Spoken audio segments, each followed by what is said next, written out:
Bueno, vamos a continuar con la clase. En esta segunda parte vamos a continuar viendo eh, lo relativo a la sociedad anónima. Ya hemos ido avanzando, vimos el concepto, vimos las características de la sociedad anónima, vimos también algunos otros elementos que son característicos de la misma.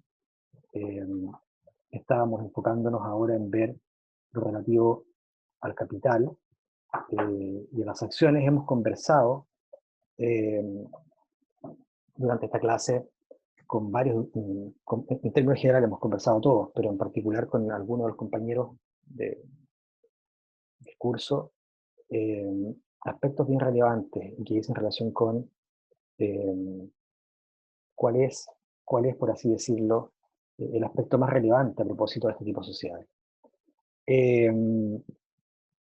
Y que decía relación fundamentalmente, como les dije hace unos minutos antes de que hiciéramos el alto, por así decirlo, con elementos que son vinculados fundamentalmente al capital en este tipo de sociedades.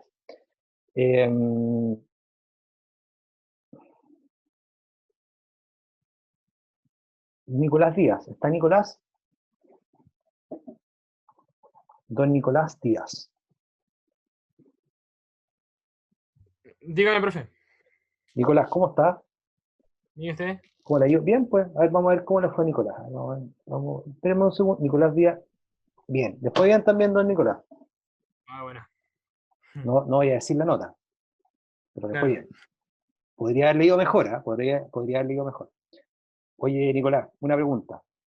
¿Qué Dígame. te parece lo que hemos estado viendo hoy día? ¿Algún aspecto relevante? Hemos hablado harto de las sociedades anónimas. Estábamos conversando, yo no sé si te acuerdas tú, hace unos minutos estábamos conversando respecto, bueno, del capital por una parte, de la sociedad anónima, de las acciones.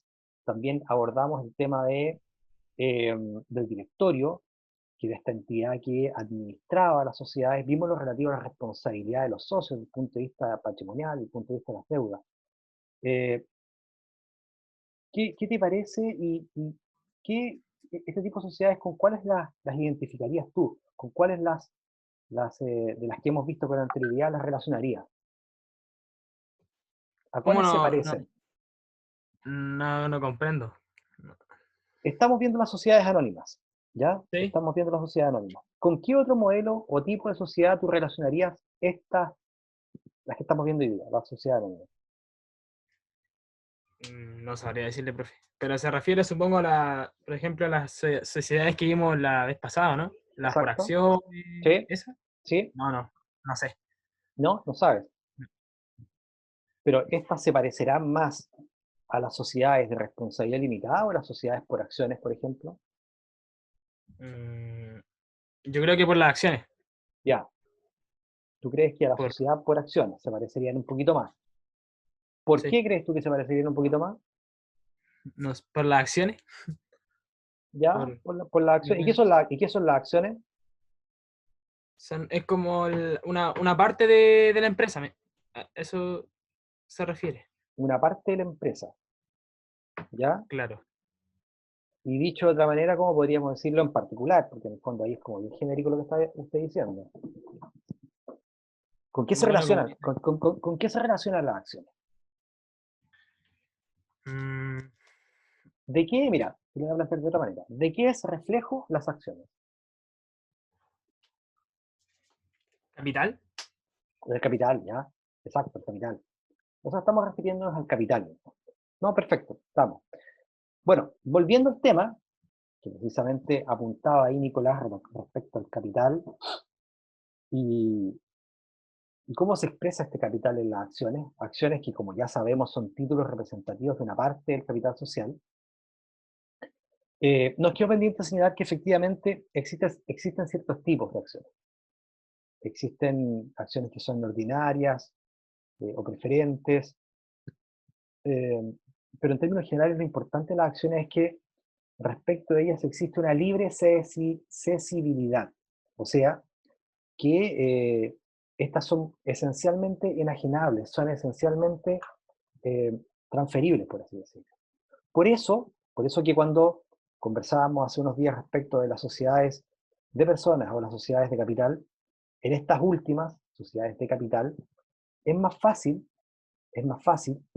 que se produzca este ingreso y salida de socios o de accionistas. O dicho de otra manera, es menos complejo de lo que sucede tratándose de las sociedades de personas, eh, cuando se produce el cambio, la modificación de uno de los socios, ¿ya? Eso es importante tenerlo en consideración. Tratándose de sociedades como esta, que son sociedades de capital, la cedibilidad es libre, por así decirlo, es más flexible.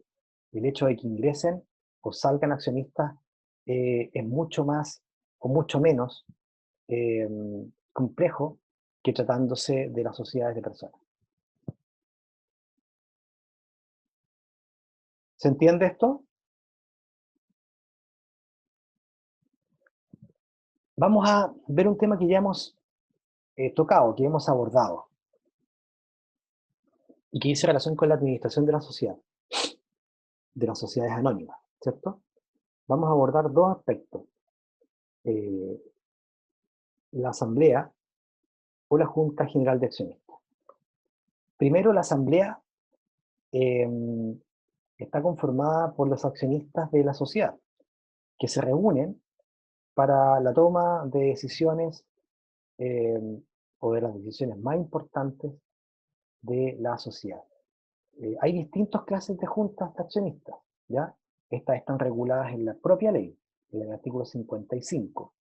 Pero lo más importante es que ustedes retengan sobre el particular el hecho de que la, la asamblea de accionistas está conformada por los accionistas de la sociedad, quienes se van a reunir para la adopción, para la toma de decisiones de las decisiones más importantes de la sociedad anónima, ¿ya? Daniel, tú me estabas preguntando algo, ¿necesitabas preguntarme algo? ¿O esa manito se quedó de la otra vez? Daniel Garrido. Profe, disculpe, estaba en otro mundo. ¿Podría repetir la pregunta? No, que se quedó la mano, como la mano ahí Ya, sí, encendida. está la mano levantada. ¿Pero era la de la otra vez o quería hacerme otra pregunta? No, era la de la otra vez. Ah, ya, perfecto. Entonces, ya, estamos. Eh, lo que yo les contaba era que efectivamente vinculado con la administración de la sociedad, la, la asamblea es la reunión, por así decirlo, la asamblea de los accionistas o junta general de accionistas, es la reunión de los accionistas de la sociedad eh, que se reúnen para la adopción de las decisiones más importantes de dicha sociedad. Decíamos también que existen ciertas clases de sociedades que están establecidas o reguladas en la ley. Eh, Podemos aludir también a la Junta Ordinaria de Accionistas. La Junta Ordinaria de Accionistas es aquella que se efectúa una vez al año, en que se examina la situación de la sociedad, se van a aprobar los balances y se van a distribuir las utilidades de cada ejercicio, ¿ya? Las utilidades de cada ejercicio. Esto es súper importante que lo tengan claro. Dentro de las distintas juntas de accionistas, la primera clasificación que podemos hacer es en junta ordinaria y extraordinaria de accionistas. En las juntas ordinarias, o las juntas ordinarias, eh, se examina la situación de la sociedad. Acá se van a aprobar los balances, se van a distribuir las utilidades del ejercicio, entre otros aspectos, ¿ya? Entonces, cuando ustedes escuchen o les pregunten por el concepto de asamblea o junta general de accionistas, de inmediato tienen que tener en mente el concepto de reunión, ¿ya? Eh, es la reunión de un grupo determinado de accionistas, ¿ya? Es la reunión o es la entidad que está constituida por los accionistas de la sociedad que se van a reunir para la adopción de las decisiones de importancia sobre esa sociedad anónima. Y la junta ordinaria es aquella que se efectúa una vez al año y que tiene determinados objetivos, ¿ya? Las extraordinarias van a ser convocadas, pueden ser convocadas más veces en el año, pero deben ser convocadas para fines específicos, ¿ya? En el caso de las ordinarias, está establecido, por así decirlo, cuál es la tabla, cuáles van a ser las materias que se tienen que tratar necesariamente. La citación a la Junta Ordinaria, se tiene que hacer mediante aviso, ¿ya? No sirve cualquier notificación, sino que tiene que hacerse a través de avisos que son publicados a través de ciertos medios, por OAL, lo menos 3 veces en vías diferentes, ¿ya? En vías diferentes, cuando yo aludo a vías diferentes me refiero a medios de comunicación distintos. La publicación por aviso debe realizarse dentro de los 20 días anteriores a la Junta, ¿ya? O sea que dentro de los 20 días anteriores al día en que se realiza la Junta, tienen que efectuarse estos avisos para efecto de que los socios queden notificados y puedan concurrir a dicha citación, a dicho evento. El primer aviso debe publicarse con no menos de 15 días de anticipación. O sea, tenemos el día de la Junta, cuenten hacia atrás 15 días, y ahí ustedes tienen claro cuándo, en definitiva, vence el plazo para efectuar la publicación del primer aviso. ¿Ya? Un poquito enredado, pero en el fondo lo que quiere decir esto es que el primer aviso debe publicarse con no menos 15 días de anticipación. O sea, está el día de la Junta y los 15 días anteriores, en ese plazo, con ese plazo, con ese lapso, debe hacerse necesariamente o publicarse el primer aviso. El directorio, tema que también hemos tratado, que ya vimos con anterioridad, y que es bien interesante porque nosotros ya hemos visto varios eh,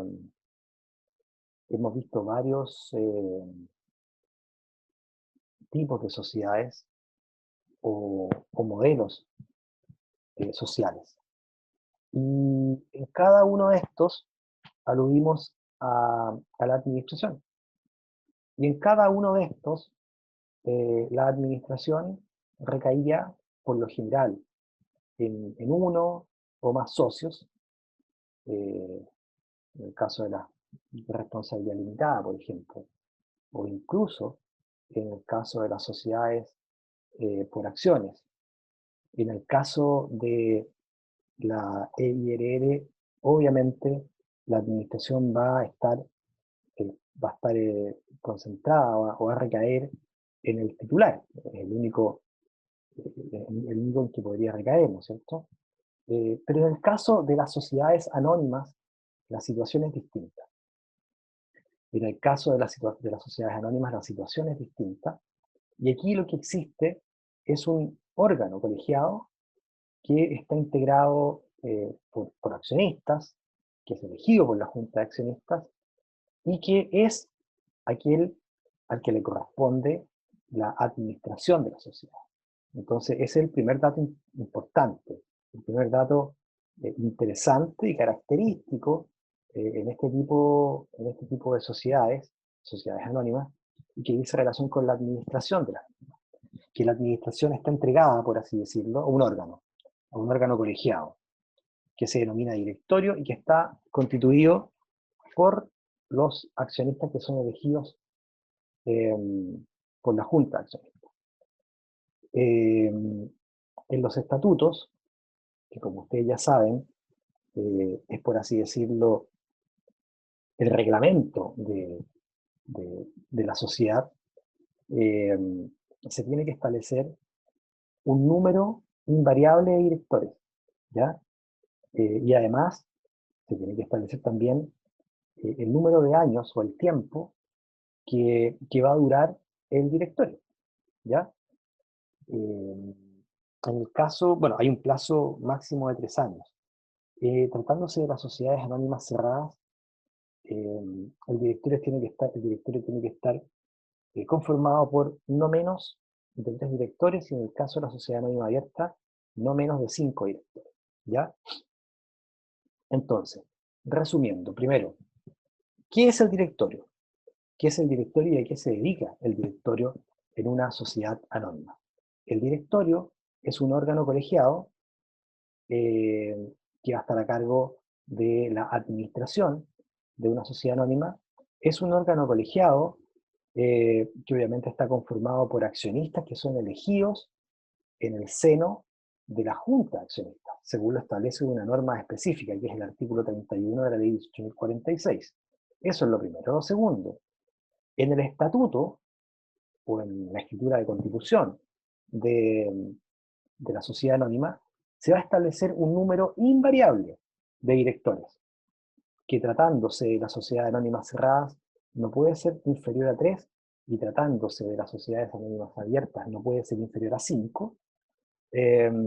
Y además se tiene que establecer, por otra parte, el número o el tiempo por el cual o durante el cual va a tener vigencia ese directorio, o la directiva de ese directorio, ¿ya? Se establece el número invariable de directores, dependiendo de si es anónima cerrada o anónima abierta, y además el tiempo que va a durar esa directiva.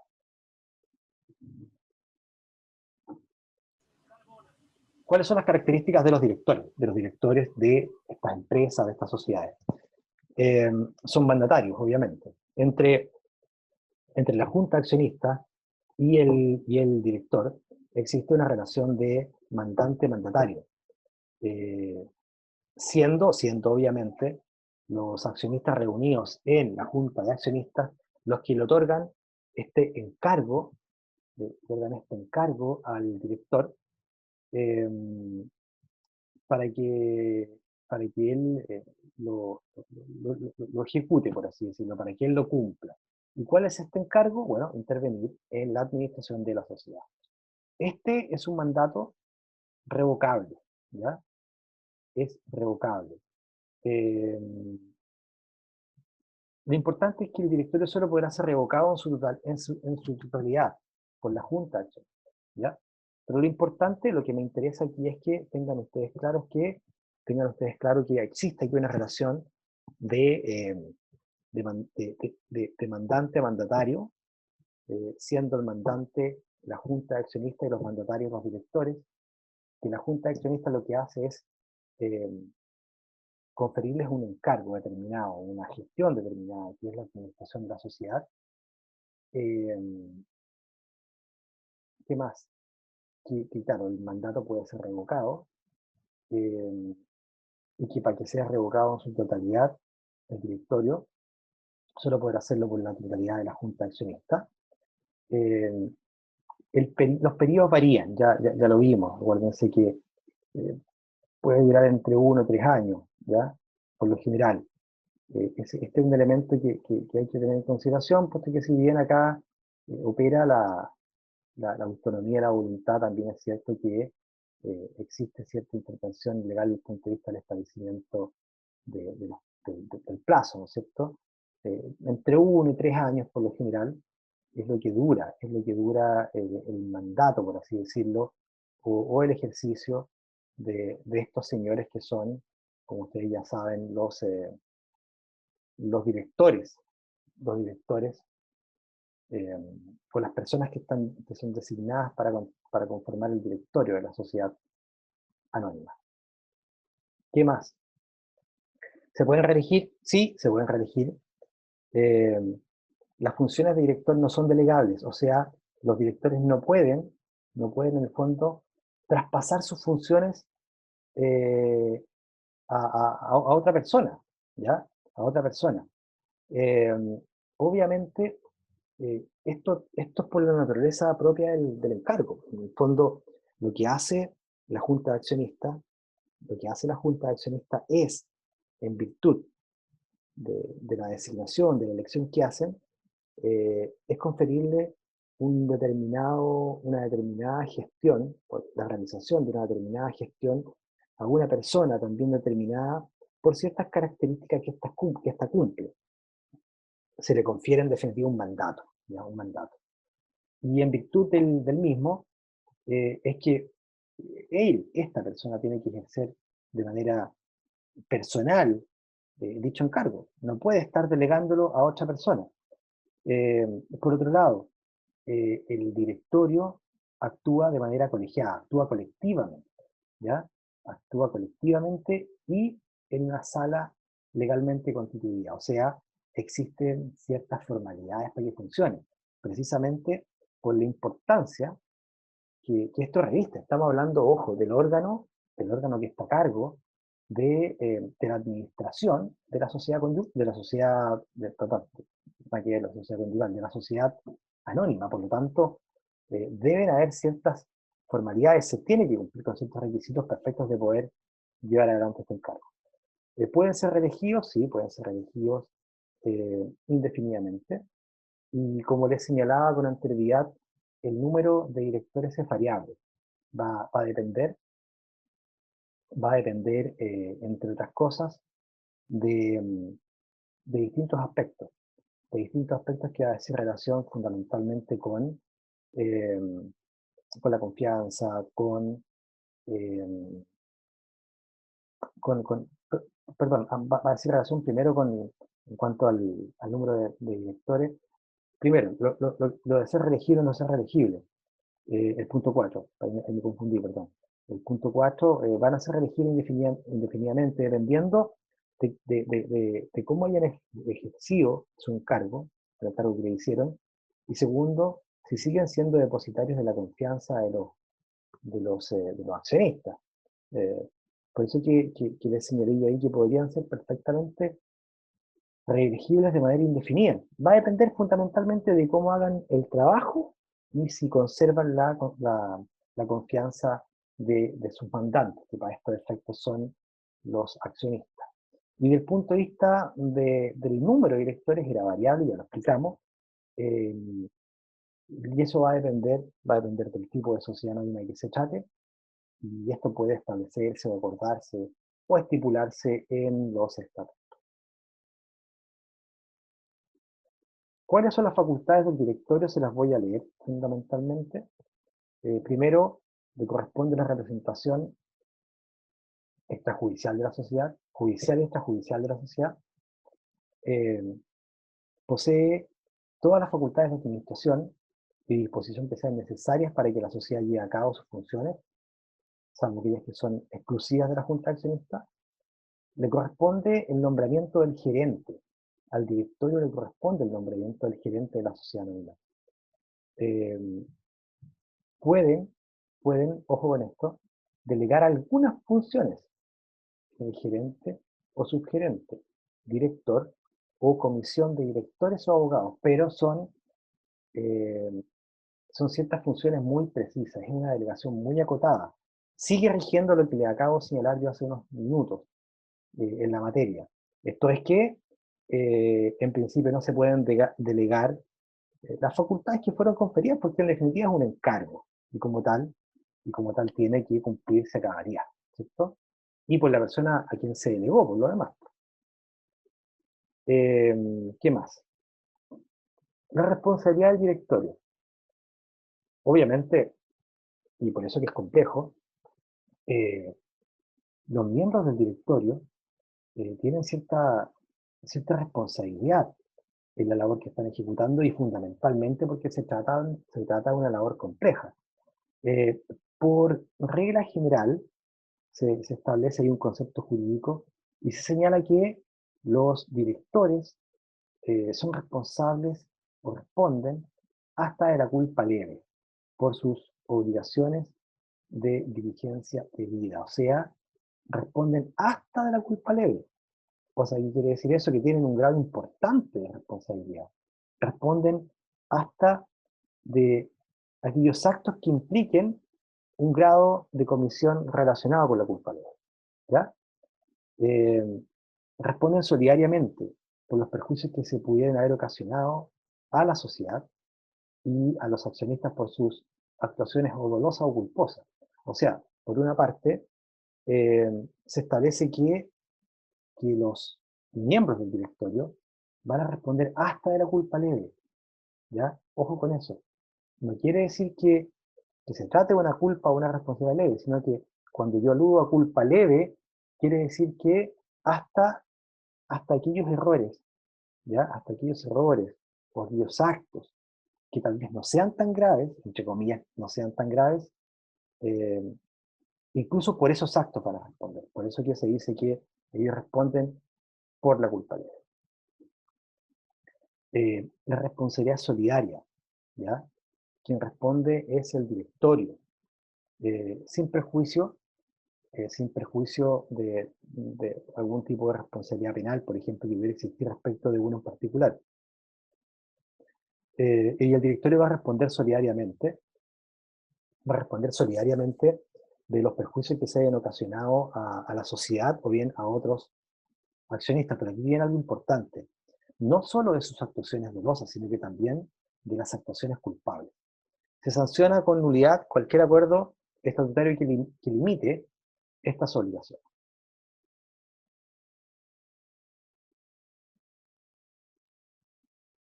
Y con esto terminamos lo relativo a las sociedades anónimas, ¿ya? Preguntas, ronda de preguntas. Yo, profe, tengo un par. ¿Don Daniel?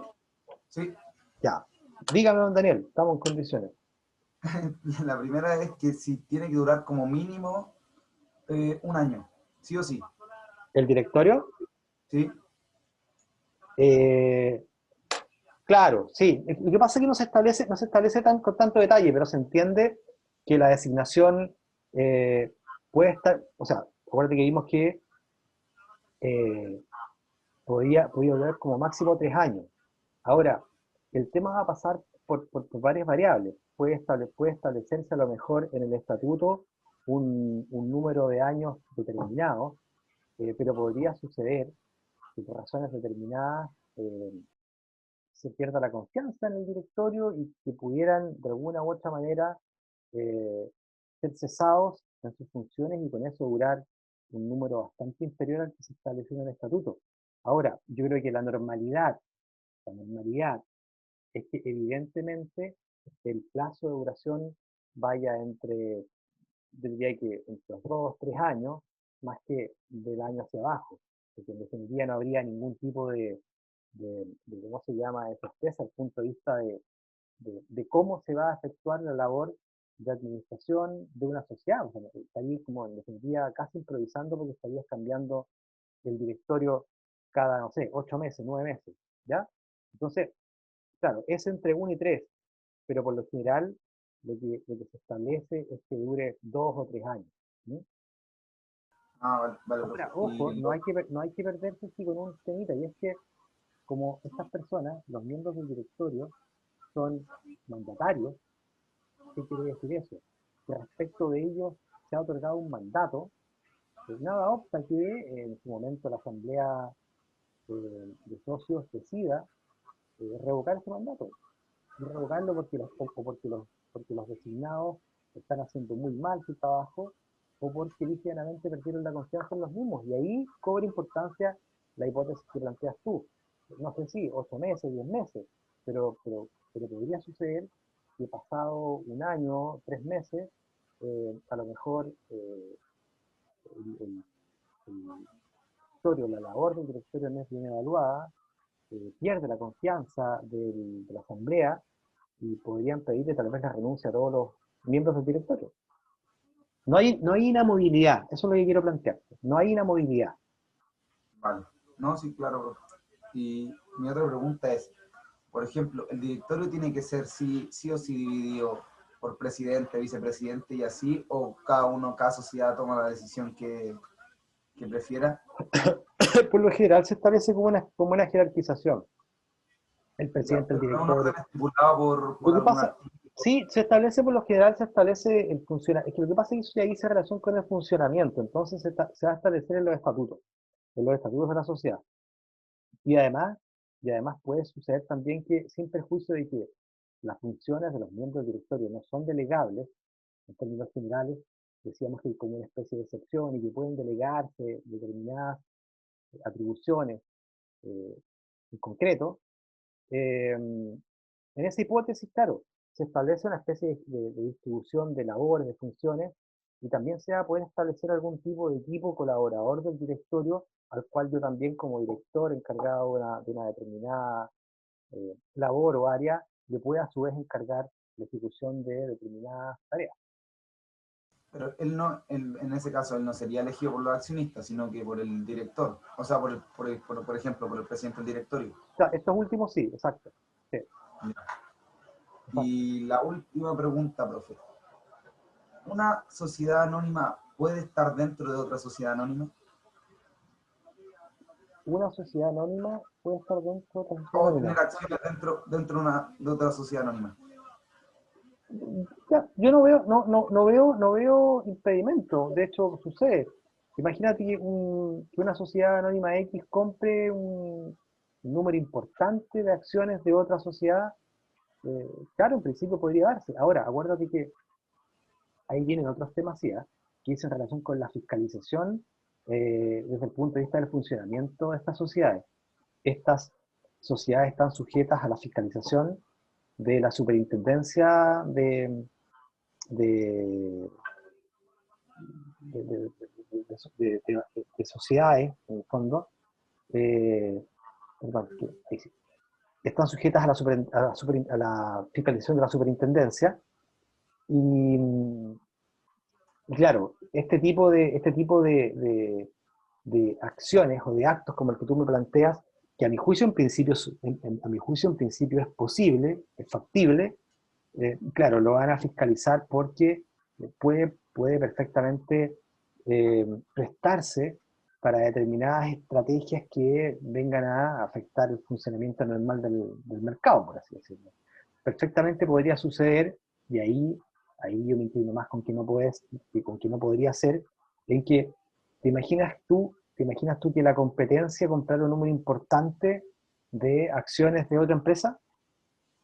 O sea, igual podría producirse ahí un conflicto importante, y eso podría redundar perfectamente en la infracción de normas que dice relación ya no, ni siquiera solo con el ámbito societario, sino que con lo que dice relación con la regulación de los mercados. ¿Sí? Entonces, en principio yo creo que no habría problema, pero habría que estar viendo el caso a caso, y eso va a estar fiscalizado, y va a estar rigurosamente fiscalizado por la autoridad competente.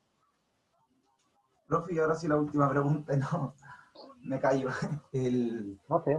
La, la sociedad, por ejemplo, si la sociedad anónima incurriera en alguna ilegalidad, la responsabilidad recae totalmente en los miembros del directorio, es decir, que los accionistas se salvan, por así decirlo.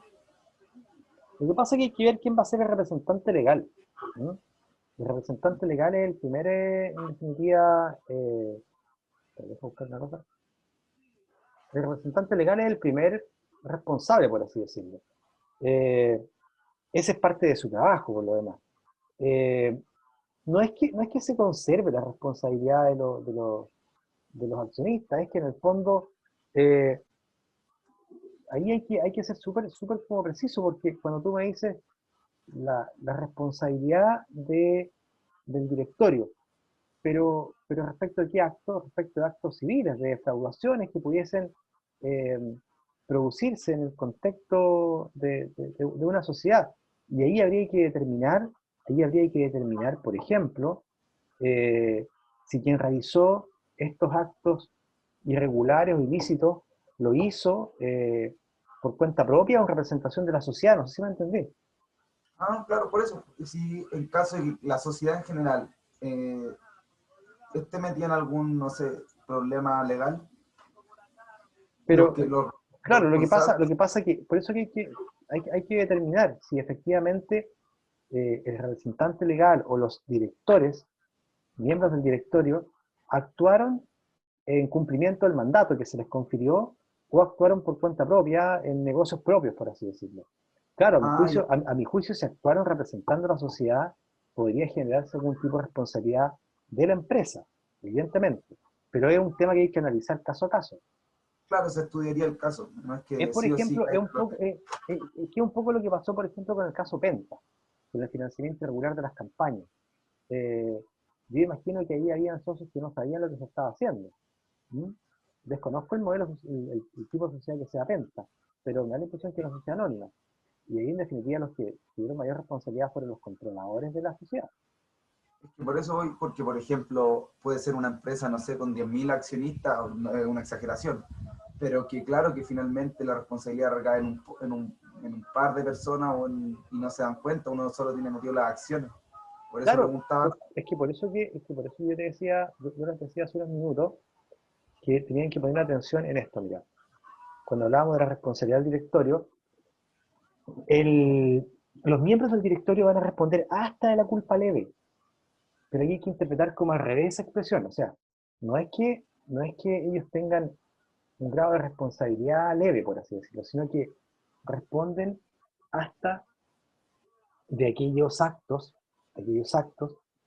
que tal vez no sean los más graves, pero producto de la importancia y de la responsabilidad del cargo que detentan, respecto de ellos existe un grado de fiscalización importante, por así decirlo. Y el grado de responsabilidad al cual están expuestos también es alto. Por lo tanto, cualquier tropiezo va a ser sancionado respecto de estos miembros del directorio eh, por pequeña que pueda ser la infracción, ¿ya? Eh, Porque ellos tienen que precisamente actuar en el ejercicio de este cargo con la debida diligencia.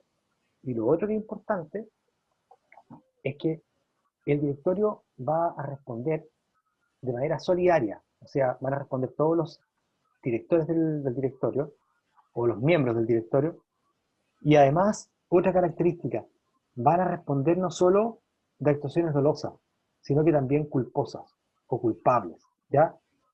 Acuérdate tú que hay una diferencia entre el dolo y la culpa. En el caso del dolo existe una intención positiva de inferir daño. En el caso de la culpa no existe esta intención positiva de inferir daño, pero hay una negligencia que es inexcusable. Por lo tanto, como muy bien decías tú, el nivel de responsabilidad que tienen estas personas es alto, ¿ya? Es alto. Y por lo mismo están expuestas a sanciones que también son importantes. Y dije que la última pregunta, ahora la otra. ¿Los miembros del directorio reciben un sueldo? Sí, claro. Ah, Eso lo determina la Junta de Accionistas. ¿es un sueldo estipulado o va dependiendo de lo... Depende de cada por el- empresa. Depende de cada ah, empresa. ya, Eso queda entregado al acuerdo de los distintos, de los acuerdos que se adopten en la Junta y que eventualmente también van a quedar consignados en los estatutos. Pero son acuerdos y se les paga. vale. Gracias, profe. Perfecto. ¿Alguna otra pregunta? Profe, en la junta de accionistas, si hay 500 accionistas, ¿los 500 deben juntarse? O solo los que tienen Se como un establecen quórum, grado? se establecen quórum de funcionamiento. Se establecen quórum de funcionamiento. Esos quórum por lo general son establecidos en los estatutos y en definitiva lo que hacen es establecer los requisitos desde el punto de vista de los socios que tienen que concurrir para efectos de que pueda realizarse una asamblea válida. Acuérdate que las sesiones de la asamblea están sujetas a ciertas formalidades porque en ellas se adoptan los acuerdos más importantes de la sociedad, anónima. Sí, ¿Está claro, no? sí, profe, está claro. Los quórum dicen relación con los números mínimos de personas que deben concurrir a esa asamblea para que ésta pueda desarrollarse y los acuerdos que ahí se alcancen sean válidos. Entonces, no sé si con eso puedo explicar lo que me pregunta. No, no, sí, queda claro. Perfecto. ¿Alguna otra pregunta?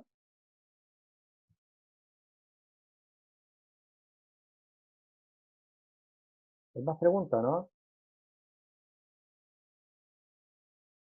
Parece que no. Bueno, vamos a hacer un pequeño resumen. Estamos llegando,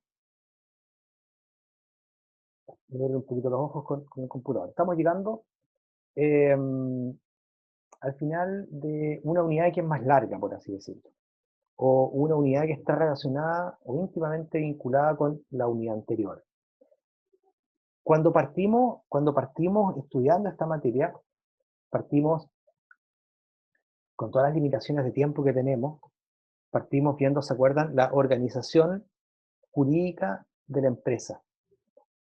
Y fundamentalmente ahí lo que se abordaba eran las sociedades, ¿no es cierto? Las sociedades. Vimos requisitos, primero partimos viendo el concepto, después vimos requisitos generales, vimos, acuérdense ustedes, la relación que existía entre la personalidad jurídica de los socios y la personalidad jurídica de la sociedad que se constituía o que se creaba.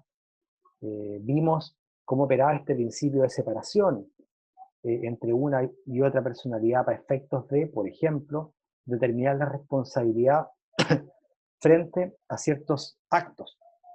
Vimos también lo relativo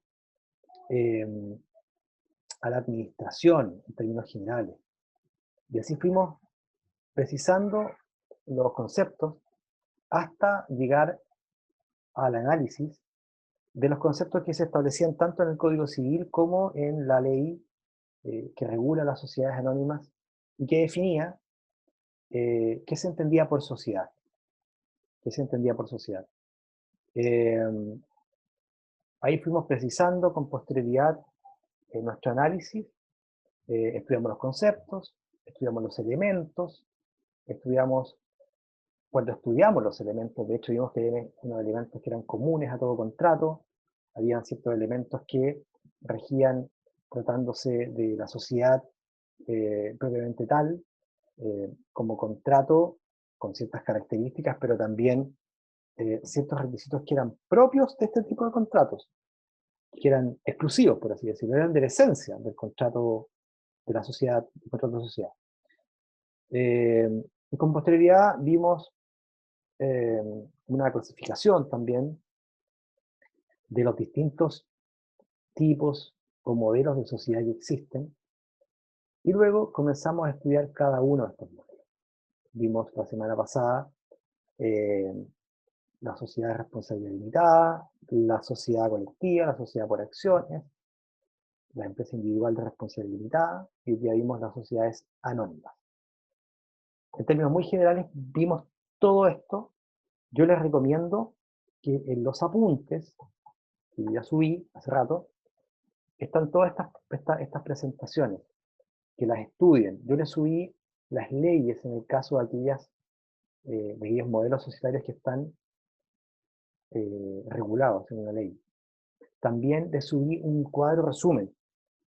Yo les recomiendo, de verdad, que lo lean, está súper bueno, porque es un poquito largo, son como 3 páginas de un cuadro resumen, pero está bien bueno porque relaciona estos modelos societarios y otros que yo no incluí, y los relaciona abordando cada uno de los puntos que nosotros hemos ido conversando, ¿ya? Así que eso por ahora. La próxima clase ya vamos a empezar a ver otros temas, tal vez toque un poquito más algún aspecto de lo que vimos hoy día. Les recomiendo, por favor, que la materia de hoy día la estudien. Para la próxima clase voy a preguntar de nuevo. No voy a evaluar las participaciones, pero sí lo considero el momento de poner la nota, por si acaso. Voy a enviarles hoy día en la tarde, o mañana va a tardar temprano, el listado con las notas, el porcentaje. No se olviden que esta nota, que es la de los controles de lectura, vale un 20%, 20%, ¿no? Sí, 20% de aquí.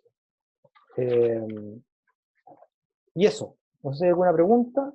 Si no hay más preguntas, llegamos hasta acá y nos vemos la próxima semana. Profe, ¿la fecha del próximo control sería para el próximo miércoles? La fecha del próximo control tengo entendido que es el próximo miércoles. Denme un segundo.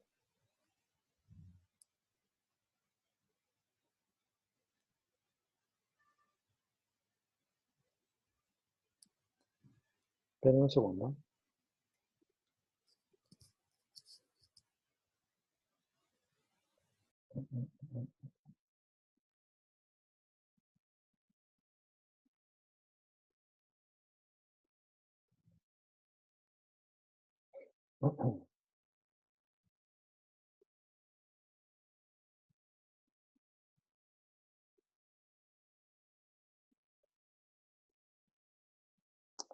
Me están escuchando, ¿no?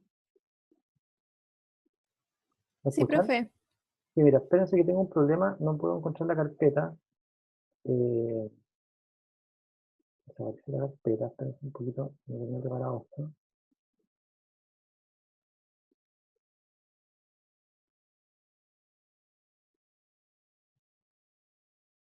Qué raro. Tengo que verlo, tengo que revisarlo porque... aquí está. Tengo un segundo.